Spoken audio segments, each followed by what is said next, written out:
Hello and welcome to Real Men Feel. I'm your host, author, coach, and healer, Andy Grant. Please visit theandygrant.com to learn more about me. Real Men Feel reminds men that they are human beings and have the right to experience and express all of their emotions. We have conversations that most men are not having, but that all men can benefit from. My guest today is Patrick Doyle. Patrick is a best-selling author and a seasoned expert in emotional abuse recovery, addiction counseling, and spiritual leadership. With over 3 decades of experience, he has dedicated his life to helping abuse survivors and those battling addiction to find their path to healing and freedom. Patrick shares some of his experiences of trauma, abuse, and addiction.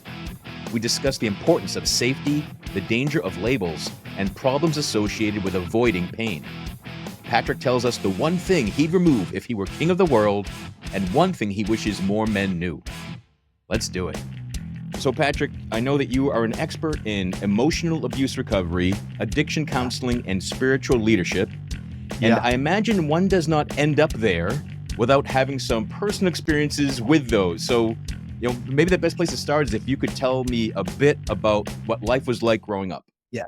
Oh, good. I'm glad you asked that because what you just said is so true. The vast majority of my understanding of these difficult and nuanced things is personal experience, and then having the privilege of walking with thousands of others through the very difficult waters. I was born into a very destructive alcoholic family. My mom was an alcoholic. My dad was a 3-war veteran PTSD alcoholic and violent and dangerous. Later in my life, he was a kneecap breaker for the mob. If you didn't pay your gambling debt, you got to see my dad. So Wow. When I was 10 years old, my mom died of alcoholism on Christmas morning, which was pretty tragic because I'm the youngest of 4, and I am 10 years younger than any of my siblings, minimum. So my mom had me when she was 42. She died when she was 52. So in essence, I was alone with the lunatic by the time I was 10. And that's when at 10 years old, I started smoking pot as a way to cope. And by the time I was 11, 12, I went to the library to research how to poison my dad because I wanted to stop the harm. I didn't want him to die, but I didn't want to get beat up anymore. I didn't want to he was dangerous. And then, I'm a kid and he'd like go on benders for 2 or 3 days or who knows what he was doing. I'm a 11-year-old kid at home by myself. I don't know if he's going to come home. I don't know how to get food. I mean, it wasn't enjoyable. Well, can we just say that? Yeah. That's the trauma. understatement of the year. So, what's that? The understatement of the year. Yeah, right. So that set a trajectory for me early on. And by the time I was like 14, my dream in life was to be the head of a drug cartel. And at 16, I was living in my own place, my own apartment in Florida, well on my way to accomplishing my goal. So think about it for a second. What does a 16-year-old with money and lots of drugs do? Become a pillar of the community? No, at least that's not what I did. And then at 17, there's a lot of story there that I'm leaving out. But at 17, my sister, who's 13 years older than me, invited me to move back to Oregon. I'd already lived with her once, and I was so terrible the first time that she kicked me out, knowing that I was going back to my dad and it could be a death sentence. But she had a young family. She couldn't handle my drugs and all the stuff I was doing. And so at 17, I went to live with her again, and then I had a religious experience, and that's when I started to try to do some things differently instead of be self-destructive. So by the time I was 18, I was in the military. And here's a funny story, Andy. So I was so high one day on the way to school. Now I was trying to get sober. Don't get me wrong. I was in the throes of trying to stop. But one day I hadn't been smoking much. And then one day I just decided I was going to smoke, and I went to school and I was like realizing I'm way too high to go to class. So I can't go to class and I don't know what I'm gonna do. So I'm walking through the school and I noticed there's a sign that says, ASVAB today in the auditorium. So the military aptitude test, they were giving it in the auditorium. I'm like, perfect. I can go take that test. I can just chill out. And by the time that's over, I'll be sober enough to go to class. Well, I had a thing. I hated the military. My dad was a 3-war veteran. He taught ROTC. You know, I had sworn to myself I would never go in the military. Well, long story short, I get out of the SFAB, and then a few weeks later, I start getting all these calls from recruiters. And they're like, man, your SFAB scores are really good. I'm like, what? I was so, I don't remember none of it, but evidently I did pretty good, or it's a pretty easy test. I don't know. But long story short, they recruited me and they said, you know, there's this program where you can go from high school to chopper school and learn to be a chopper pilot. And they were at that time, they were trying to, you know, I think try to bolster that or whatever. So they're like, if you can pass the aptitude, blah, blah, blah, then you can do this program. And I'm like, awesome. And my sole motivation was because, you know, chopper pilots got more chicks. That was my 18-year-old version of the world. Like, that'll be awesome. I'll be able to fly choppers and I'll date well. And so I passed the aptitude, everything. And so I'm on my way to, you know, get signed up and I at the station there, they do 2 more tests. They do a color vision test and some physical something. Well, I couldn't pass the color vision test. And it's the ones where that's all the dotted circles and you got to pick out the numbers in the circles. Okay. I couldn't do it. And I'm not colorblind, but I couldn't do it. Maybe I got too high the day before. I don't know. But long story short, I'm sitting down with the guys. Well, if you can't see color, you can't be a chopper pilot. And I'm like, well, I don't want to be in the military then. He's like, well, that's not really how it works. You already signed up. And I'm like, well, what are you going to do if I just walk out of here? He's like, well, nothing. We'll just dishonorably discharge you. And I'm like, my dad's face in front of my phone. I'm like, well, is there anything else I can do? So in 10 minutes, I went from being a chopper pilot to being a behavioral science specialist, which is basically a counselor in the Army. Yeah. And I never wanted to be a counselor. I was barely inside my own brain. Like, what? You guys are crazy. You're going to let me do that? Long story short, I got in the military, started doing the training. And that's when I finally got sober for the first time. Like, for real, like really, like long-term, no drugs, no nothing. I was never a drinker because of my dad, but I did a lot of drugs. And I had a lot of pain, Andy, just so much pain. Yeah. And I didn't know what to do with it. I had no model. My mom, she sat in a chair in the living room, rocked, smoked cigarettes and drank. And that's it. That's all I remember. So I never had any example or any training of how to do anything. So here I am in the military. I'm in counseling school and I'm my own subject, you know. I'm like, dang, I got problems. And fortunately, I had a couple of really good supervisors in the military that really, really helped me. They really saw it and they really cared for me. And you know, I actually, the truth is, I was the number one person in my counseling school, and the guys were like, how do you know this stuff? You ever been to school? You ever? And then I'm like, no. Later, I realized because I lived with the lunatics, so I know how to read people. You know, when he walked in the room, I'm like, how much alcohol can I smell? How angry is it? What does his eyes look like? What is his body language? I mean, I was all unconscious to me, but I still had those skills. And they were like, you're really good at this reading people thing. I'm like, okay. But, you know, I started to really pick into the reality, my own soul, and that's how it started. And that's how I became who I am today, is by dealing with the reality that was presented to me instead of denying. My thing is, one of my favorite sayings is, the avoidance of pain is the beginning of all unhealthy behavior. And, you know, God bless my dad, but he never dealt with the trauma. And now he, you know, he didn't know. He, you know, lied about his age to go to World War II to fight for the country and got traumatized, came back, went to Korea, you know, came back, was in during Vietnam. I mean, like, dang, you know, like, that's a lot of trauma, but he never knew how to do it. So I realized that, you know, I want to help people be unburdened from the lies that they were told. It just developed over time, like one job to a next and just picking stuff up. But that principle, not avoiding pain, has been my greatest gift. And then it's also something that's helped me help thousands of other people to help them move into the pain instead of avoid it with substance or, religion, or, fill in the blank, working out, eating, you can turn anything into a compulsion. And I have a strong belief, Andy, that compulsion is always the result of a lack of peace. And so this is one of the reasons why I think AA has had such profound success, because the first 3 steps are about realizing you don't have control and turning your life over to somebody else who can help you. And the 4th step is I did a searching, fearless moral inventory. Like, I looked at what was wrong with me, or what I perceived was wrong with me. And so that's something that most of us avoid. Mm.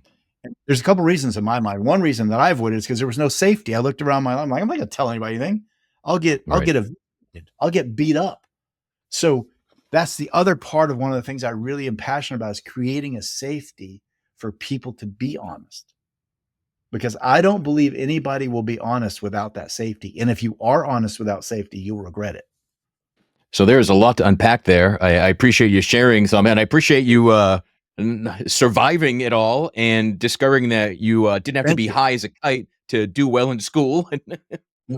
No. And one of the things I know you know this, but I did just publish my first book. Mhm.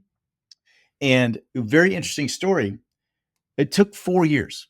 Okay. But here's the caveat. All the material was already done. I had built an online program and created a whole video series, which is basically this information. Yeah. So it wasn't like I had to go figure it out. I already knew it, but it took 4 years. And the reason why, I didn't understand this at the time. One of the things my dad used to say to me a lot when he was beating me was, "You're stupid. You're stupid." And obviously I believed him. What choice did I have as a kid, right? So I noticed that in my process with the book, every time I had a deadline, I just had so much internal resistance. I'm like, what? I could find anything to do besides the thing I needed to do, right? Yeah. And as I started processing through it, it clicked. My message in my soul was, it still was there at some level. I'm stupid. Well, you can't be stupid and write a book. They don't go together. So I didn't know this, but subconsciously I was resisting the book because it went against my belief. And so there was actually me going through the book's already helped heal me just because I went through the process. And so I see this all the time with people. They have subconscious, strong beliefs that they're not really aware of. But if you look at their behavior, it's a neon sign. Like, why are you so self-destructive? Oh, I'm fine. I'm not being self-destructive. Well, why are you 200 pounds overweight? Or why are you smoking a pack of cigarettes a day? Or why are you working 70 hours a week? Or fill in the blank. Why do you go to church 7 times a week? Whatever. Oh, so this is the thing. Like, if we don't have the willingness to look, then we just keep up the bad patterns. Right. And if I had one power, if I could do one thing to the world, I would eliminate denial. That'd be a chaotic world for a while, but we'd get to a better place eventually. Yeah, right. On the other side of that chaos. Yeah, right. We'll have some real utopia. So can you expand more on the religious experience that, as a drug dealing with your dream is to still run a cartel? Like what stopped that in the tracks? Well, right before I moved back out here, I was in my apartment one day, and the guy that was my supplier, I didn't know this, but he was in the mob. And I had been stealing some drugs from him. I thought I was doing it in a way that he didn't know. I'm 16 and I'm high. I didn't, come on. It's lucky I could, wake up in the morning. But anyway, he came to my house one day and he took out his gun. He pointed it right in my head and he said, "Look, if you steal from me anything else, I will kill you. And I want everything you've stolen from me." I'm like, "You can have everything. Just take whatever it is, whatever we need to do to be square, take it." And of course he did. But at that moment, I was like, I got to get out of here because he's going to kill me. I don't know that I can control myself. I don't know that he's being honest. I don't know what it is, but I knew it wasn't bad. I mean, it wasn't good. It was bad. So simultaneously, my dad had also gotten himself in some hot water, and he asked if I could drive him to another part of the country because he wanted to be around some other people. And he was too incapacitated from alcoholism to drive. So I said, yeah, but you have to, under one condition, which I never said this to my dad, like under one condition, I'll do something for you. I was always like, how high? And he's like, what? And I'm like, you got to get my sister to take me back, because I knew I could get out of here. And I was in Florida, she's in Oregon. That's enough space. I think I'll be all right. And so sure enough, it worked out. I came here on a Friday in 1980, and on that same Sunday, I went to church with her for the first time. In the interim of me being gone, her and her husband had gone to church and become strong Christians. And so the first time I went to church with them, I'm like, okay, I don't want to die. I want to live forever or whatever. I was like, let's do something different, because what I've been doing ain't working out too good. And that started a process for me of really starting to change my life and gave me motive. And it certainly helped that I was living with them and they were people that cared about me. I'd never had that before. I had never been cared about. And I say this all the time, but I don't believe that information changes people, Andy. I think that care does. Information lets you know there's a problem, but being cared about is what gives you the courage to face it. And that's what happened. So, I didn't know that at the time, obviously. Did your dad ever get help? Nope. He died an alcoholic. And the funny thing is like when I was in the military, he got really sick and none of my siblings wanted anything to do with it. So the military would move me. So I moved back and I took care of my dad while he died. And it was horrible. And here's the funny thing is this is just something I think people need to know when you're talking about trauma. Like, here I am.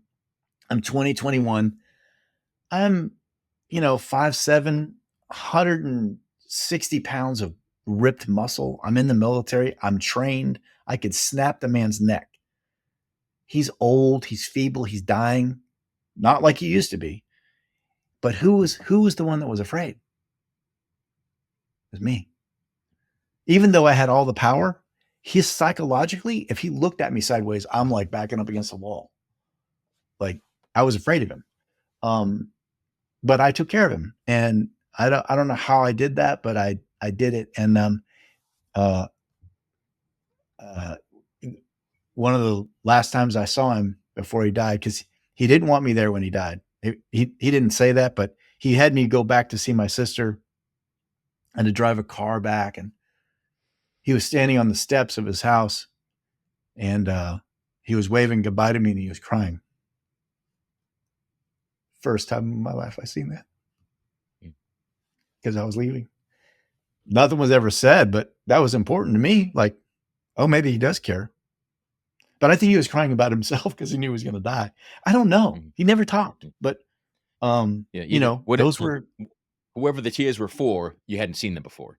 I had not seen them before, and I didn't know it was possible, to be honest with you. Because he always told me that crying was weak, and if I was strong, I wouldn't need to cry. And I was always a very sensitive soul. I just was born that way. It's just that's one of my gifts. I wish I'd have known that many years of my life. Yeah. Instead of feeling like I'm some sort of weirdo because I am sensitive and I have a feeling. But that's everybody. All of us have them. It's about how you handle them is more important than whether or not you have them. Do you find that experiencing abuse makes addiction more likely? Great question. I would say it this way, Andy.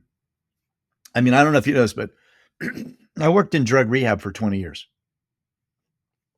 I've worked in outpatient, inpatient, in between patient, I worked in psych wards. I've worked in a lot of spots. So I've treated thousands of addicts. And one thing I will tell you is I no longer actually believe in the disease concept. So that's a whole conversation we could have, but I've never met an addict that from their perspective, in which that's the perspective that matters, didn't have deep pain. And what the addiction is the symptom of them dealing with the pain. And so if my leg is killing me and it won't go away and you give me an opiate, I'm like, oh God, thank you. Keep coming. Because that pain, I don't want to experience it. You think about that in an emotional sense, but they're not saying they're in pain, but I've watched both my parents die from it. My sister died from it. 3 uncles died from it. I mean, like, it's all, but when you start looking at the family system, there's just all this pain everywhere. But no one's talking about it. No one's talking about what happened. No one's talking about how to cope with it healthily. Everybody's just like sticking their head in the sand and taking another drink. So it's about pain from my perspective that's undealt with. And that I think our country in particular is like up to its eyeballs in that right now. So you definitely experienced physical abuse growing up. Correct. How do you define emotional abuse? Well, I was also emotionally abused because while my dad was beating me, he was yelling horrible things at me. Then I got married in my late 20s, and my ex-wife was profoundly abusive emotionally. So that's also how I know. I lived in it. And my religious belief structure kept me in it way longer than it would have been, would have somebody else would have been like, this is not tenable. We got to get out of here. But, you know, I had lots of reasons, and I was a personality in the community. I was on the radio and TV, blah, blah, blah. I had all these reasons to justify staying. But so emotional abuse is the systematic destruction of one person's soul by the person they're with. It's the systematic harming of another soul to the point where they feel like they're always the problem, no matter what the situation. And the problem with emotional abuse is it's so nuanced. And that's why I called my book The Death of a Thousand Cuts. Because if somebody shows up in my office and they got a black eye, everybody's like, okay, we know what happened. You show up in my office and you're smiling and you're acting like everything's fine, but you're dying from 1,000 cuts no one can see and you're bleeding to death. That's a much more difficult thing to deal with. And everybody who's in an emotionally abusive situation has a lot of denial, because that's how we survive it. I didn't survive all those years of being married to somebody harming me because I was in the truth. I rationalized, spiritualized, minimized, justified, denied, you name it. Give me a tool, I'm going to use it. Because I was committed to staying for various reasons. And this is why I work with a lot of ladies, and they're like, well, I know I should leave. I'm like, wait. You leaving is really up to you. And that everyone, it's like that time comes when it comes. There's no should. I always say to people, I really encourage you not to should on yourself. It's a shame statement. I don't know what you should do. I'll be here for you, but I don't know. I got some opinions, but ultimately you get to decide, not me. Are some of those ways that denial is used, are those also the same kind of tools that narcissists use to twist the truth? Well, so one of the things, let's talk, this is great. I'm glad you brought this up, because I tend to, and if you read my book, you won't find a lot of the terminology in there. And the reason why is this: whether somebody's diagnosed narcissistic or not, narcissism, much like addiction, to me is the symptom of the problem. Okay. The reason why a narcissist is harmful is because they believe their own lies. They are convinced that what they're saying is true in spite of any evidence, which is why the people around them start to feel crazy, because they teach you through all this activity that your perception of reality is wrong. And when you no longer can trust your own perception of reality, you're going to feel crazy. And meanwhile, they're lying, rationalizing, minimizing, justifying, spiritualizing, whatever, to make their narrative true. And, you know, it is, I always say it's the courage of Olympic level when someone has the ability to get out of that. It's always Olympic level courage. There's just no way around it. There's no easy button on it. There's no 3-step guaranteed plan, because emotional abuse is so nuanced. So what's your belief structure? What's your spiritual life? What's your family support? How much money? How much control? What's their thing? I mean, there's so many things you have to look at, which is why when I see these one size fits all, I'm like, danger, Will Robinson, danger. You know, it's not going to work out. So you have to really get into the weeds of it to really understand it. And so that's one of the reasons why I also put off writing a book, because I didn't want people taking these ideas and then thinking it was a cure. So I really, really worked at keeping things in a principle mindset, not in a, here are the 4 things you need to do. It's like, here are the principles. Well, how does that fit your circumstance? Because you have all the knowledge of your circumstance. I don't. But if I'm in a counseling session, I have all the circumstantial knowledge, that's different. Like I can really be involved in that because I know. But I get worried about advice to people that have very nuanced circumstances because look, they're desperate for a fix, but it can also be harmful for them to go down certain roads because the person they're with is dangerous. In your experience and in dealing with clients, how does childhood trauma impact emotional expression of men? Well, again, there's a lot of nuance there, but I would say this: the vast majority of trauma, with every trauma, there's an associated message, right? And that message always boils down to one thing in my mind: you're inadequate. You're the problem. You're defective. You're not worth the skin you're printed in. That becomes the bottom line. If I believe I'm defective, I'm not good enough, how's that going to work out for me? Do you think I'll have a propensity towards self-destruction? For sure. Yeah. Do you think I'll have a propensity towards being vulnerable and opening myself up? No.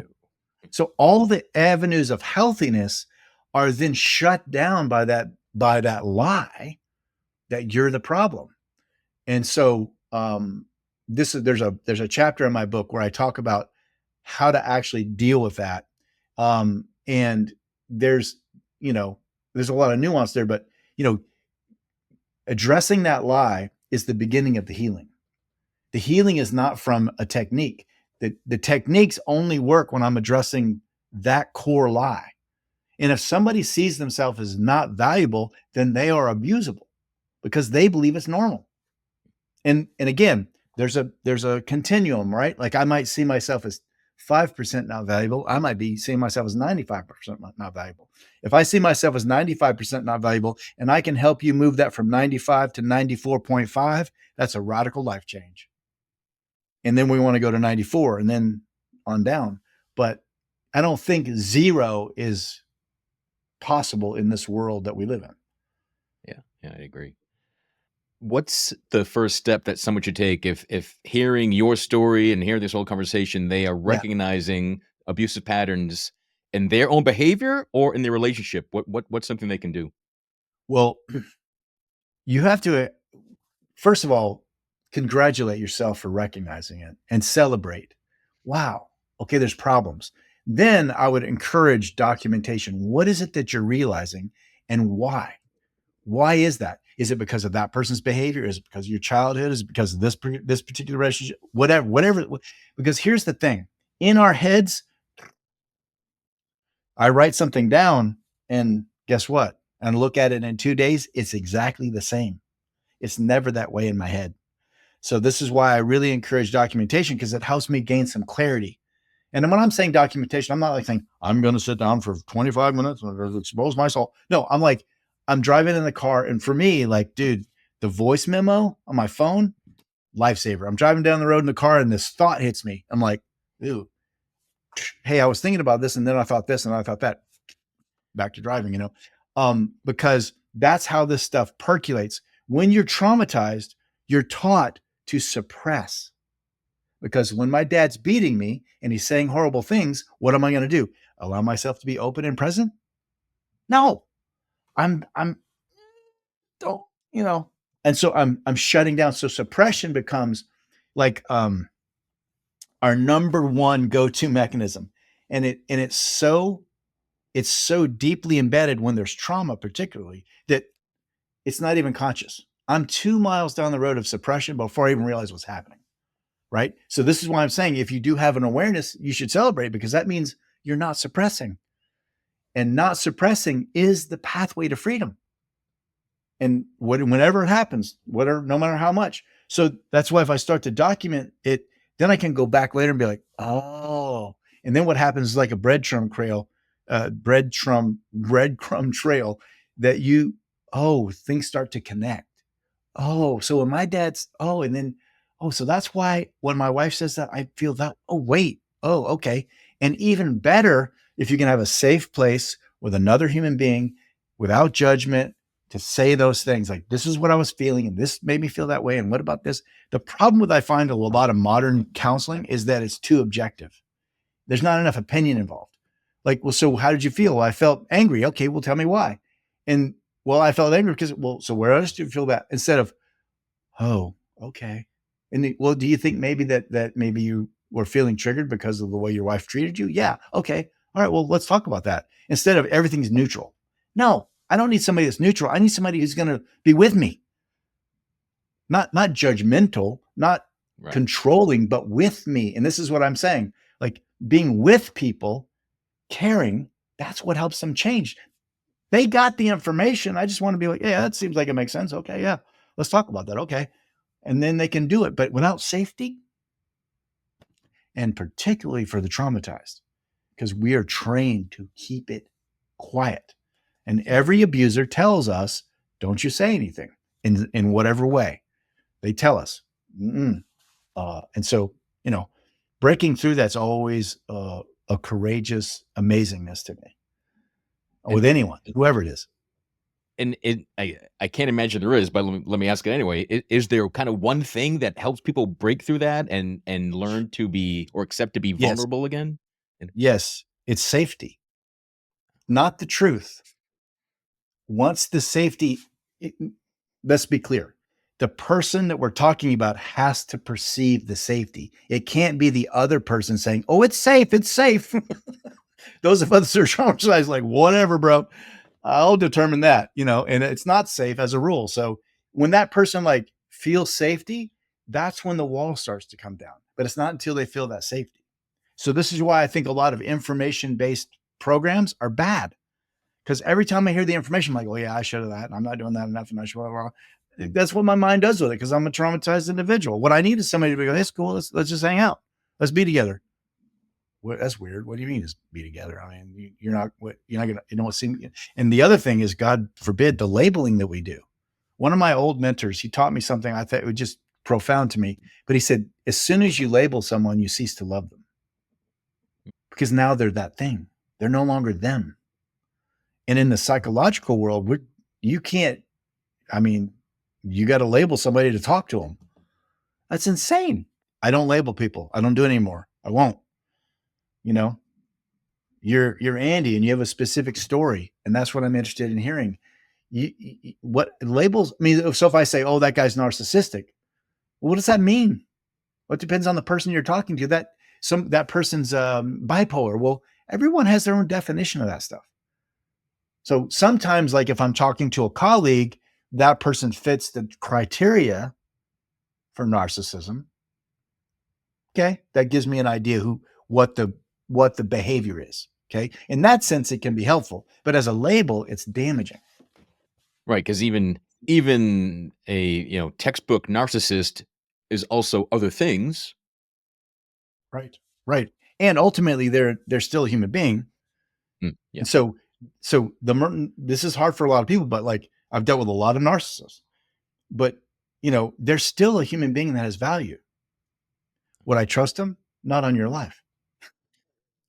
But that doesn't mean I can't value them, but value them is also being honest about what they are. Your behavior has revealed this about you. So that's what I'm looking at. I'm not saying, well, you're a narcissist and putting you in some basket. I'm like, well, no, your behavior has been very clear and you're not trustworthy. And this is the other thing I teach people all the time. Like, trust is earned, it's not something you owe. But in a lot of our culture, particularly in faith communities, trust is owed. And I'm like, no, somebody has to earn my trust and then I'll give it to them. But I always say it's on my social media, all the place, that you're better off being late to the party you trust than early. Because the damage that's done by being early is way worse than the damage that's being done by you being late to the party. And if the other person's offended by you not trusting them, that's a clue. Maybe you need to back away. Patrick, with all of your experience and everything you've already shared, does anything stand out top of mind as one thing you wish more men knew? That they were valuable. That they had value. And look, I talk to a lot of guys I wouldn't trust them as far as I could throw them. they're bad. They're bad people. I've talked to a lot of bad people, good, women, men. I talked to a lot of people I wouldn't trust, but I also value them as human beings. If I had some way to magically change it, I would. But most men, what I see is just this struggle of devaluation. I don't have the right body. I'm not making enough money. My wife's this, my kid's that. If you start with I'm valuable, then everybody around you benefits. But I can't make someone believe that. It's something that has to be revealed to them. And so if you think about living your life from a place of value, that's a very different thing than on the treadmill trying to get it. And so that's been one of the things that I have realized is like, I don't have to do anything to have value. I get to do things, and that's actually made me more productive as opposed to earlier in my life when I was on the treadmill doing all kinds of amazing things, but miserable and worn out. Now I get invigorated by what I get to do. Can you elaborate on recognizing the invisible scars left from emotional abuse? Yeah. Self-doubt is one of the most profound scars. So I see it all the time. A woman, just for example, goes through all the difficulty to get out, and now they're out, they're away from the abuse, they're on their own, they have freedom, they have safety, and then they're like, I don't know who I am. I don't know what to do, because they've been with somebody who's been telling them all these years, you're no good, you're the problem, what about this, you're too sensitive, you shouldn't that. And then they finally get free, and then they're like, I don't know what to do. So the most difficult question I ask a lot of these people when they're on the other side, it was one of my most difficult questions, what do you want? I don't know. I've been spending my whole life trying not to die. Thinking about what I want hasn't really been on the agenda. And that feels kind of selfish, or it feels too whatever. But that's one of the things I would say is like, if you are valuable, then do what you want. Because if you're valuable and you do what you want, the world will be a better place. Instead of the lie that if you do what you want, everybody hurts. Now, in some cases, that's true. But most of the people who have been harmed in an emotionally abusive relationship are not bad people. All the ones I've worked with, it's amazing how loving, caring, generous, beautiful their souls are, even after being harmed for so long.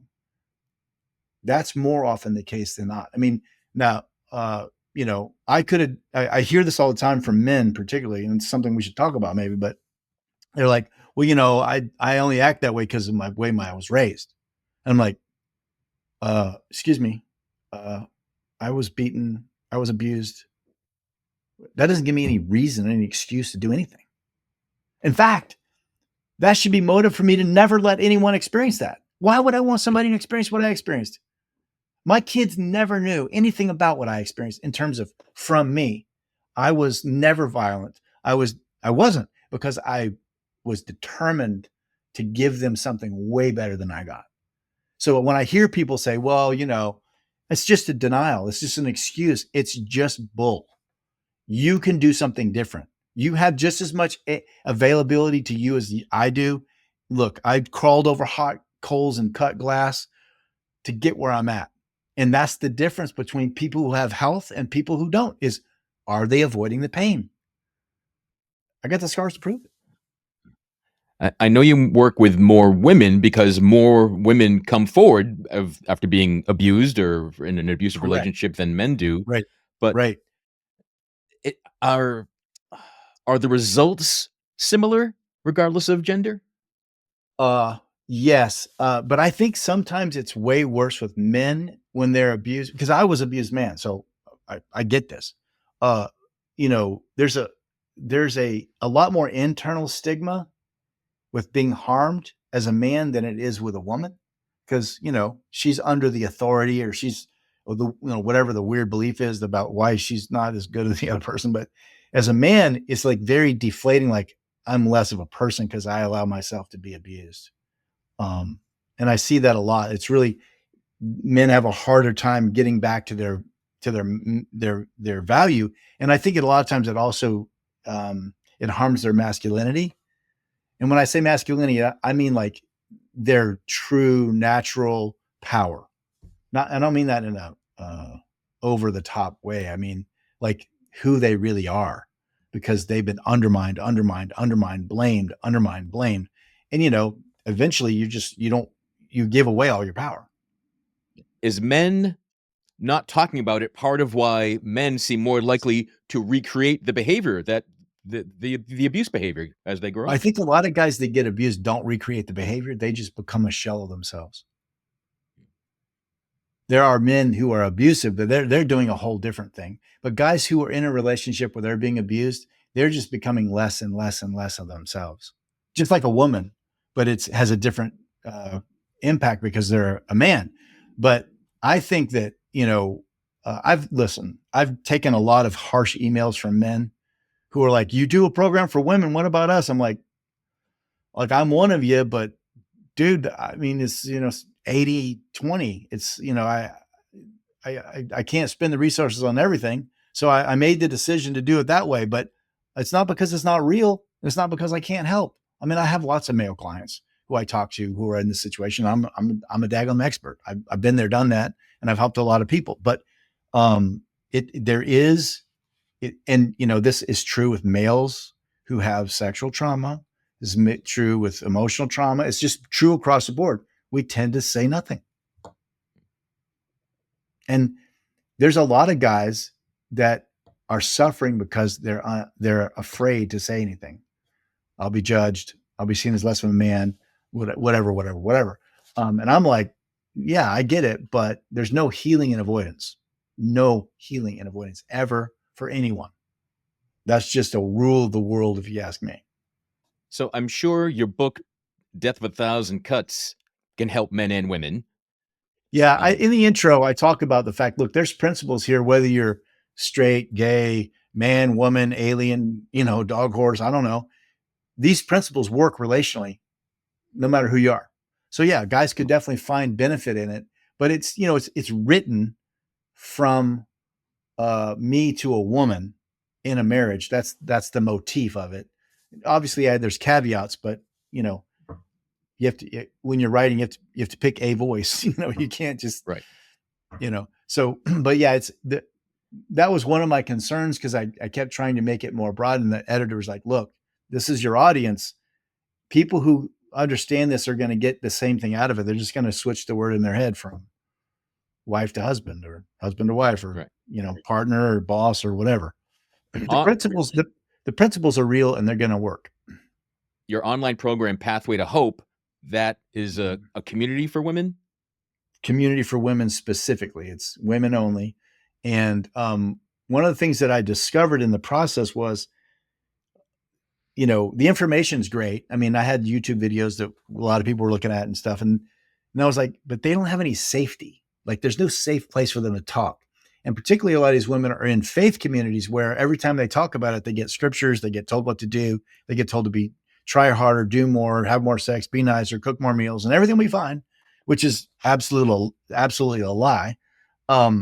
So I realized what they needed was a safe community. And so that's why I put together all the videos, but there's also a forum component, and it's managed because safety to me is paramount. So if you go in and you say, whatever you say, yeah, okay, tell us more. We're here. We're not going to give you a ton of advice, and we're not going to, if you ask for advice, certainly we'll give it to you. But I just did, 40 videos with full of advice. Just look at those, So, but there's also lots of women's stories. And I think the most important thing that women get out of that thing is every month I do a live Q&A. And so it's real questions from real women in the community. And we're talking about real specific things. And I think the more you are specific about the story and the context, that's how people heal. Like, oh, she was talking about that. I feel that. And, oh, and he said that. And, oh, that applies to me. And, oh, okay. Instead of here is the, 4 reasons why. No. When someone's in their actual context, it just makes a lot more sense. This is why people flock to movies. It's a story and we relate to it. The better stories are more relatable. So when someone's telling their story, that fits in all kinds of nuances that you can't describe, but suddenly you're listening, you're like, oh, wow, that's me. Oh, yeah. So those Q&As to me are like gold. for the women, and it's real life stuff. And then also the safety of being able to say whatever you want to say and not get judged or beat up, which for most of these women is they can't say anything because they're in a relationship. If you say something, you're going to get harmed. Yeah. So So that safety to me is so important. Yeah. And is that safety issue why, one program can't address both genders? Correct. You can't have a man in a abused woman forum. Yeah. The fact that they allow me to be there is pretty miraculous. Because, I'm unique in that I'm a man who's talking about emotional abuse from a man's perspective. Most of the people that are doing this are women that are talking about emotional abuse and have programs and so on and so forth. But I also have the benefit of having been a pastor and having been somebody who gave the bad advice, somebody who would have pushed them back into a bad situation. So that's what woke me up, was watching the failure and the pain. I'm like, this stuff's not working. We got what? And so I think that also helps because I understand the context of the communities, the faith communities. I was a leader in them. I understand the thought process, and I speak theological language. I mean, in the sense that I understand if a Pentecostal woman comes to me, or a Baptist woman comes to me, or a Presbyterian woman comes to me, those are all three different languages. They're all Christian, but they all have their own nuances. And if you don't understand that, you could really make some mistakes. And I have that benefit, having been, neck deep in it for a long time. So, Patrick, what's the best way for people to find out more about what you're up to and to get the book and everything else Yeah. you're doing? So patrickdoyle.life is my website. Patrick Doyle Instagram, Patrick Doyle Facebook, Patrick Doyle YouTube. Go to my website and sign up for emails. That's the most guaranteed way that you'll know what's coming. And we'll be putting stuff like the podcast that I'm doing and stuff on that. And we'll also do social media and that kind of thing. But that's the thing. And I'm currently working on the Audible version of the book, so I'm pretty excited about that. But and is the book available just at your website or at Amazon or everywhere? Amazon's probably the best place to go. It's available everywhere, but Amazon's probably people I think that's the quickest shipping. They figured that one out. So yeah, Amazon's a good place to go to get it. And I am been so fortunate. The feedback that I've gotten has been so good. It's so wonderful to hear people say that they're being helped. It's what I've been doing my whole life, but it's not, you don't normally get that feedback, but with the book, there's a lot more feedback. It's just kind of one of the ways it works. I mean, you comment sections on YouTube, you do get some good feedback, but you also get, a comment section, which wasn't always pleasant. So I've just been really fortunate, and I'm just really grateful for it. And I hope that people continue to get freedom and clarity and hope and healing. And I'm excited about it. Yeah. Amen. Patrick, thanks so much for joining us today. Absolutely. Thanks so much for sharing what you've been through so that you can help other people get over what they've been through. I find one of the most healing things is to be of service to others. And I'm sure you're experiencing that, tenfold every day. 100%. You're 100% right on that. And I appreciate what you're doing. Like, you don't have to do this, you don't have to take your time and energy to put this stuff out into the world, but this is what we need. We need more conversations. We need more people talking. We need this. And not just the negative side of the world of the internet, but like this kind of stuff, where the more we do this, the better off it is. And the thing I love about the internet is it's 24/7, man. Somebody in the middle of that deep, dark soul night can come across something like this and be like, oh, wow. Okay. Yeah. And I discovered that early when I had all those YouTube videos, and I'm like, people would say to me, yeah, it was 2:00 in the morning, and I don't know how it happened, but it came up on my feed. And this is why we do this. And like I said before, you don't get the feedback, but it's happening.